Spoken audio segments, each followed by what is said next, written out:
It was December 1900.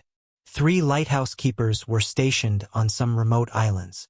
They were in the North Atlantic. And then, they vanished without a trace. Was this a freak accident? Or was something more sinister at play? Join us. We will explore the mystery of the Flannan Isles Lighthouse. On the evening of December 7, 1900, Superintendent Robert Muirhead stepped off the East Landing. He was on the island of Eilean Mor. He worked for the Northern Lighthouse Board. He then climbed into his waiting boat. He had shaken hands with his 3 colleagues. He said his goodbyes. Now he headed for a larger steam vessel. It was anchored offshore. This ship would take him back to the mainland. His small boat moved across the choppy water. He looked back at the 3 men. He had left them behind on the small, remote island. They were there to take charge of its lighthouse. Their names were Donald MacArthur, Thomas Marshall, and James Duckett. They were standing on the landing. They waved to him. He raised his hand and waved back. The thought never crossed his mind. He would be the last person ever to see them alive, because 19 days later, the relief vessel arrived. And the men were nowhere to be found. The Flannan Isles are a group of 7 small islets. They are located about 20 miles west of Scotland's Outer Hebrides.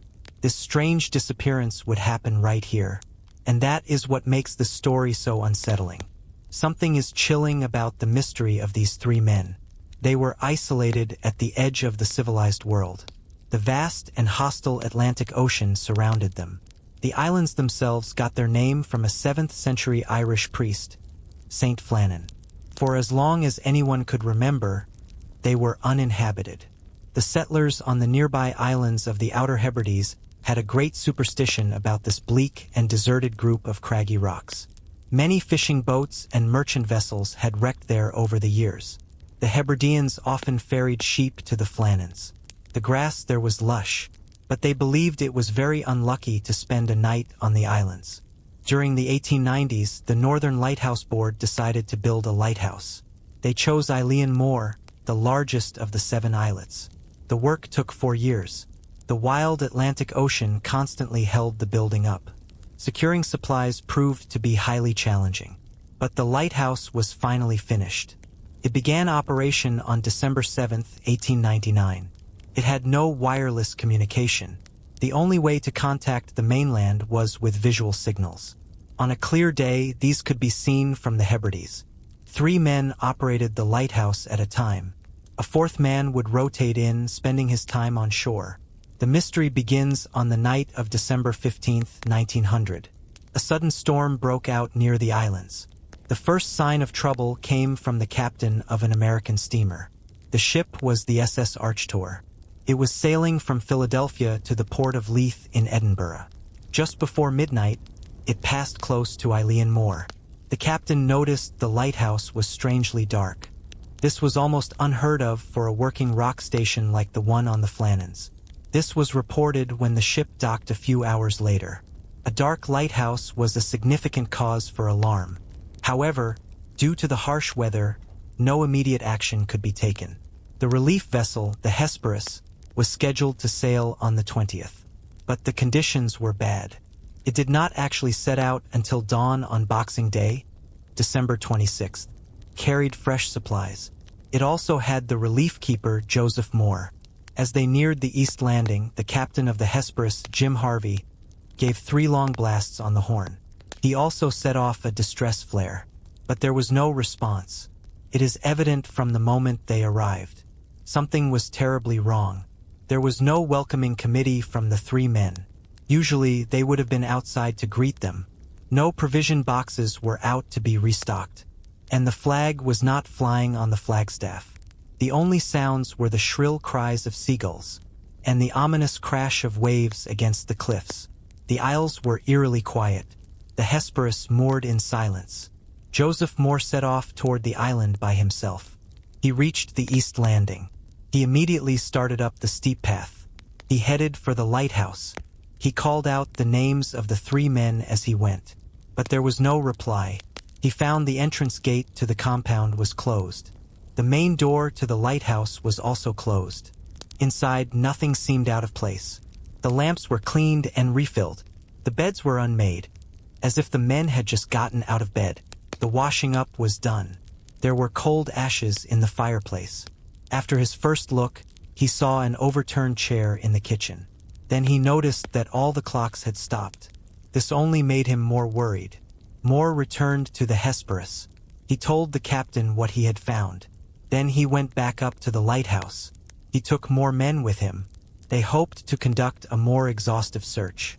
At the East Landing, everything had been in order. But the West Landing showed signs of significant damage.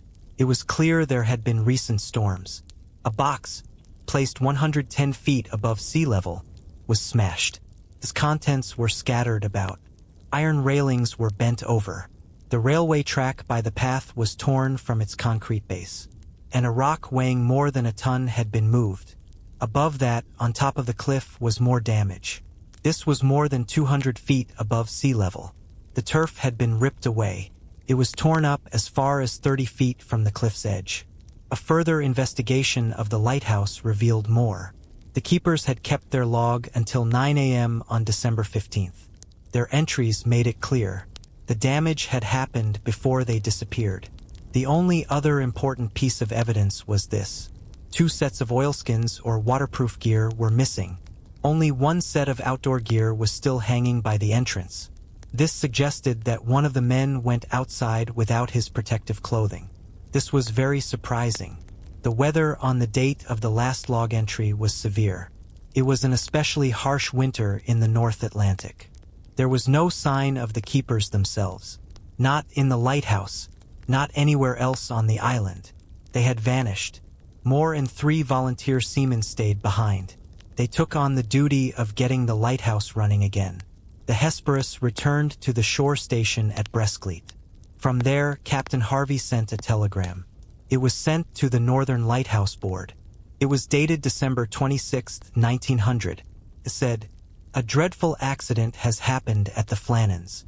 The 3 keepers, Ducat, Marshall, and the occasional one, have disappeared from the island. The clocks were stopped, and other signs indicated that the accident must have happened about a week ago. Poor fellows. They must have been blown over the cliffs or drowned trying to secure a crane or something like that." The riddle of the Flannan Isles is an endless source of fascination. It has inspired stories, poems, songs, and even an opera. But the whole truth of the mystery may never be known. Over the years, many details have been added to the story. For example, it was said that Joseph Mor found a half-eaten meal when he entered the lighthouse. This is a common detail in many vanishing stories. But in this case, it just isn't true. Also false are the log entries about the keeper's states of mind. These are often mentioned, but they never actually existed. The only details recorded in the logbook were about damage at the West Landing. There was also minimal documentation of the storms. Nothing was mentioned about Ducat crying, or Marshall being irritable. These were fictional details. They were added many years later by an American pulp magazine. Perhaps it was to add more intrigue. Even so, no bodies were ever found. No other clues were uncovered. We can only speculate about what happened on those windswept islands. What happened in that cold December during the first year of the 20th century. Theories have ranged from the ordinary to the extreme. Some have suggested that one keeper murdered the other 2. Then, in a fit of guilt, he threw them and himself from the cliffs. Others indicate a sea monster shot out of the water. It happened as the men stood on the West Landing, and it carried them away. Or perhaps they were kidnapped by foreign spies. Another supposed eyewitness account recalled something strange. A boat full of spirits was seen rowing toward the islands. It was seen on the night the keepers disappeared. Of course, the legend of the Phantom of the Flannans was widely suspected locally. And, particularly in the latter half of the 20th century, some have even suggested that alien abduction is a possibility. The simplest explanation, though, is usually the correct one. The Northern Lighthouse Board concluded its investigation. They decided the 3 men were most likely surprised by a freak wave. And then they were swept away. Thomas Marshall and James Ducat had probably gone to secure some of the damaged equipment. They were at the West Landing. Donald MacArthur would have stayed inside the lighthouse, as was the procedure. It was strictly forbidden to leave the lighthouse unattended at any time. From his high viewpoint, MacArthur would have been able to see a large wave approaching the islands. He must have rushed outside the lighthouse. He would have hoped to warn his colleagues, but he got to them too late. Instead, all 3 men must have been caught in the oncoming wave, and they were all swept away. This would certainly explain the overturned chair. It would also explain the one remaining set of oilskins. Provides a reason why all 3 men were outside at the same time. But if MacArthur left in a hurry, why was the lighthouse door closed? And why was the entrance gate to the compound locked? And how were 3 highly experienced men, who had spent countless hours in harsh seas, taken by surprise by a freak wave? If that was indeed what happened, why were none of the bodies swept back to shore? That usually happened in these waters. It seems there are still more questions than answers. Perhaps the reality is far stranger than most of us are willing to admit. In any case, the lighthouse remained manned. There were no further incidents until 1971. That year, it became fully automated. It is still in operation to this day. The Isles are now only visited sometimes for maintenance.